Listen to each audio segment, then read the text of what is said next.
Before we install any software or write a single line of code, we need to talk about 4 physical things that every episode in this series depends on.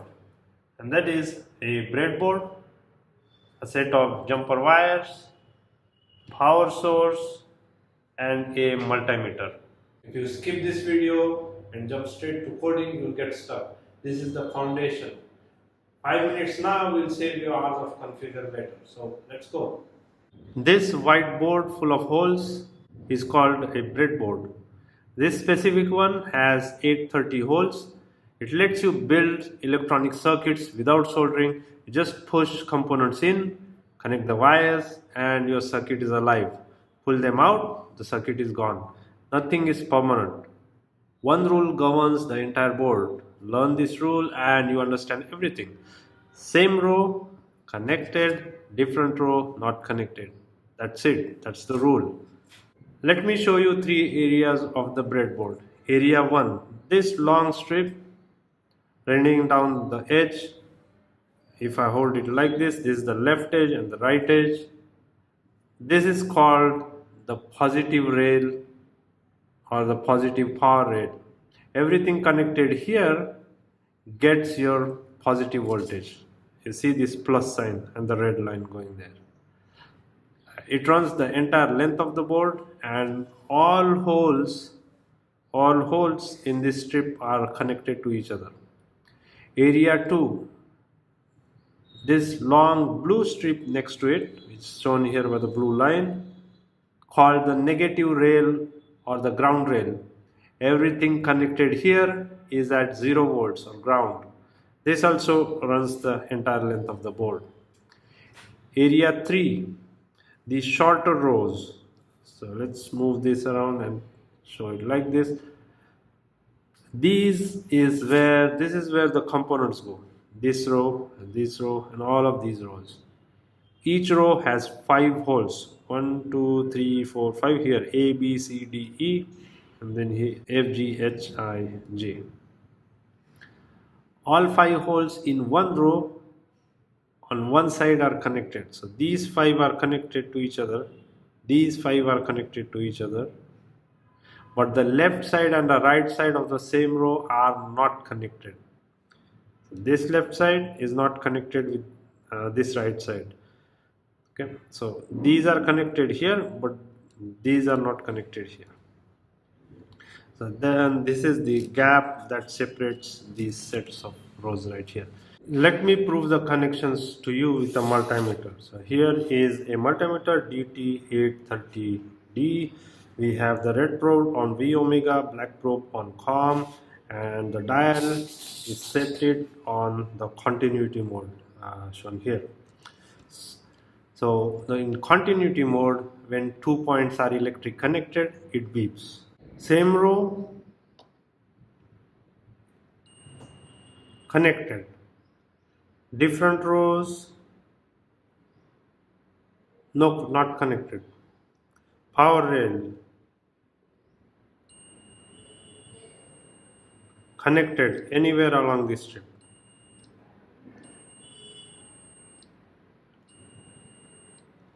Again, the negative power rail.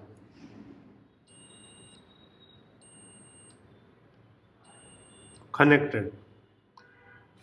Same row, so same row right here, connected across the gap, no beep, not connected.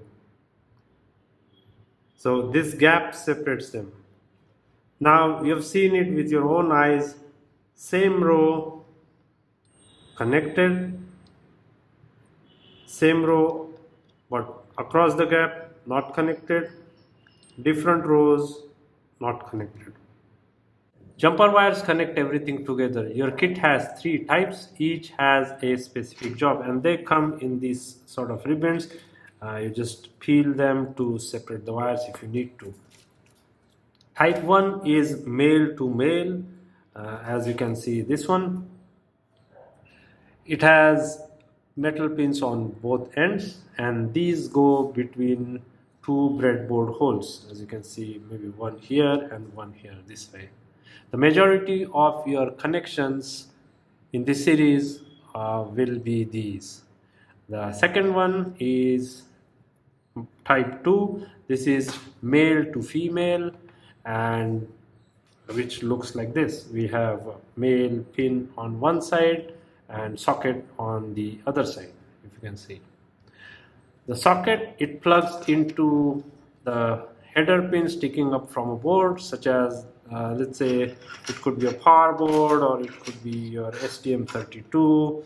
It can go right here, and then the pin end goes into the breadboard, let's say right somewhere like this. So you'll use this to connect your microcontroller boards to the breadboard. And then type 3, which is female to female. I don't have it here with me right now.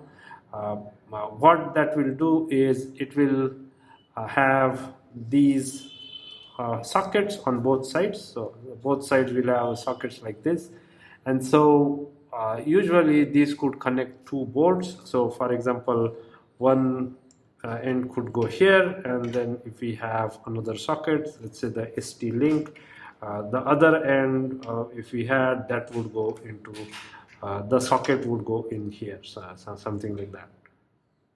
So simple way to remember these is male to male, breadboard to breadboard, male to female, this goes from breadboard to board, and female to female usually goes from board to board. And one practical tip about jumper wires or any wire, and I say this from experience. Cheap jumper wires or just the copper wires, they break inside the plastic insulation and you never know they have broken. So the wire snaps internally, in and outside it looks just fine. So if your connection seems wrong, even though the wire looks good, just swap the wire before spending hours debugging your circuit. I once spent half a day debugging a circuit that turned out to be a broken wire inside a brand new red Multimeter Pro.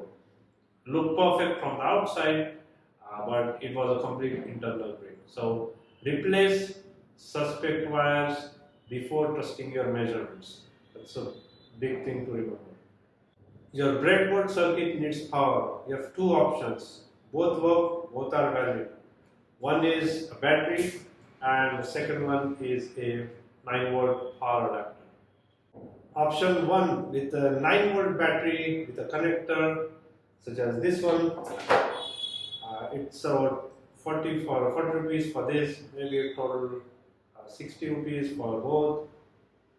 The snap connector clips on the battery, as you can see, you can directly clip it. The wire goes into any hole. You can cut this and put it, or you can just buy a power module. Whichever option you choose, one critical rule for this entire series: use 3.3 volts, not 5. The STM32 controller runs on a 3.3 volt. Its input pins accept a maximum of 3.3 volts. If you accidentally send a 5 volt through STM32 pin, you can permanently damage the chip. So in every episode, when I say connect to power, I mean the 3.3 volt rail. If you are using a battery, such as a 9-volt battery, then and if you are using it via a voltage divider or directly to components that can handle that 9-volt voltage, you are good. Else, if you are using power modules such as the one I showed, use the 3.3 volt output and not the 5 volt. Okay? Remember, 3.3 volt, either directly or indirectly. Your output should be 3.3 volts that goes into the power.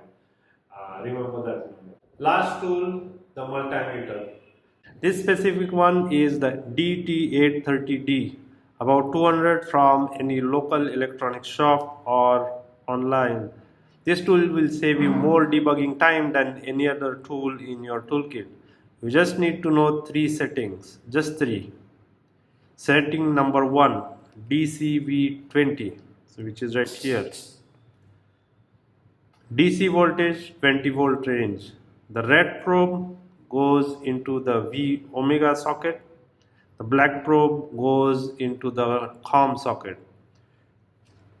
Touch red to positive and black to ground. This reads the actual voltage at any point in your circuit. First thing to check when something doesn't work is the power actually reaching that point. So now here I touch these two and you see, we can see 9.3 volts. Setting 2, continuity. The diode symbol or the beep symbol depending on your multimeter. Right here in this case it's this one. Touch the probes together and it beeps, as you can hear now. Now touch any 2 points in your circuit, and if beep means it's connected, silence means it's not connected. Always use this to verify every jumper wire connection before trusting it. Setting 3, resistance, the 20K range, right here. The 20K range in this omega section, as you can see.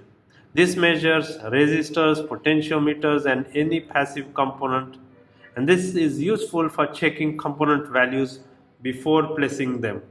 For example, if we have a resistor such as this one, and if we touch the probes like so, we see it shows 9.6. So this is a 10 kilo ohms resistors.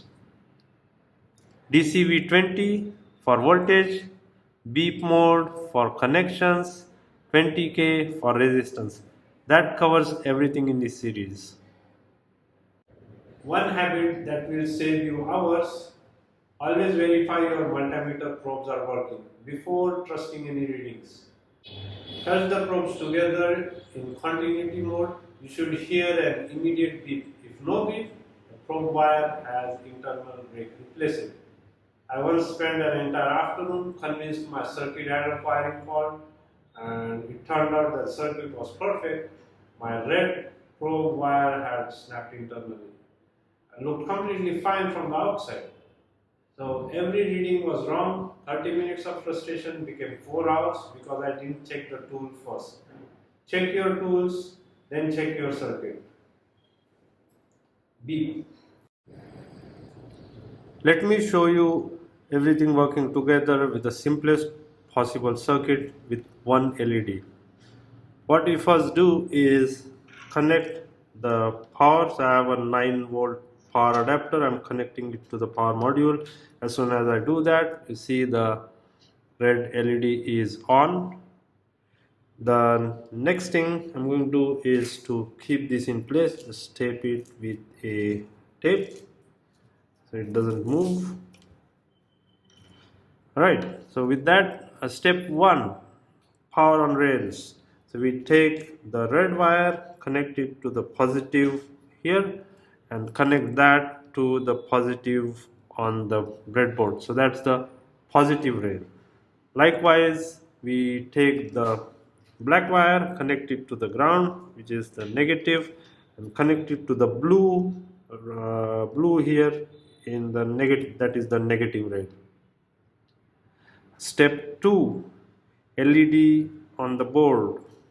So now we take this LED, it has 2 legs. There's a long leg, there's a short leg. We take the long leg and put that in row number, let's say 10, right here.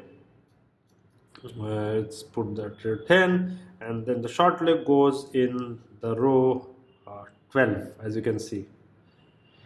Step 3, we take a resistor. In this case, this is a 1 kilo ohms resistor, and we place it such that one leg of this resistor goes into the row 12, same as the LED, and the other row goes in any row after that. So here we have 13, 14, we have this in row 15. Step 4, we connect ground wire. So from row 15 of the resistor, right here, we connect a ground wire to the ground, that is the negative rail. Likewise, In step 5, we power it. So we connect the row 10, which has the leg of LED, to the positive rail, as you can see here, and that powers the LED. We see the LED is on. If we take one wire out, the circuit breaks. We put the wire back in, the circuit is restored. This is how every circuit in the series is built. Simple principle, more components. Four things, let me summarize. Breadboard, same row, connected, different row, not connected. Power rails run the full length of the board. Jumper wires, male to male for breadboard to breadboard, male to female for breadboard to board, and female to female. For most part, that goes from board to board. Power, battery for quick experiments, wall adapter plus module for longer sessions. Always use 3.3 volts in this series, not 5 volts. Multimeter, DCV 20 for voltage, B mode for continuity, 20K resistance, 20K setting for resistance. Always verify your probes first. Next video, episode 0, we install VS Code and Platform IO on your Mac or Windows PC. Connect the ST-Link to the STM32 board using 4 jumper wires. Write 10 lines of C code and flash our very first program into real hardware. The blue LED will blink, and at that moment when you write code on your computer and a physical LED responds, that's when you feel, aha, I'm now talking with the machine. Subscribe so you don't miss it. See you there.